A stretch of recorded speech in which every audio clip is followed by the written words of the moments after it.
Hi to all. ఈరోజు మీతో ఒక చిన్న కథ చెప్తున్నా. దీని విలువ చాలా గొప్పది. ప్రయత్నం వృధా కాదు. కథలోకి వెళ్తే, ఓసారి ఓ తండ్రి తన కొడుకుని సముద్ర తీరానికి తీసుకుని వెళ్ళాడు.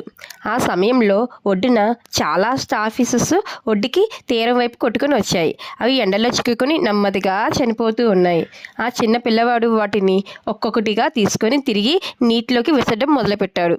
అప్పుడు తండ్రి నవ్వుతూ, స్టార్ ఫిషెస్ వందల సంఖ్యలో ఉన్నాయి, నీ యొక్క ప్రయత్నంతో ఏం మారుతుంది అని అంటాడు. అప్పుడు ఆ చిన్నారి ఒక స్టార్ ఫిష్ తీసుకొని నీటిలో వేసి నవ్వుతూ అంటాడు, ఇది మాత్రం బతికింది కదా నాన్న అని అంటాడు. మన ప్రయత్నం చిన్నదవ్వచ్చు, కానీ మనం చేసిన మంచి పనికి విలువ ఉంటుంది. మన శ్రమ వల్ల ఒక్కరైనా సంతోషిస్తే అది చాలా పెద్ద విజయం. దగ్గర ఓ చిన్న అవకాశం ఉన్నా సరే దాన్ని ఉపయోగించి ఎవరికైనా మంచి చేయండి. మన ప్రయత్నం చిన్నదైనా ప్రభావం చాలా పెద్దది. మళ్ళీ కలుద్దాం ఇంకో కథతో, ఇంకో స్ఫూర్తితో. Thank you.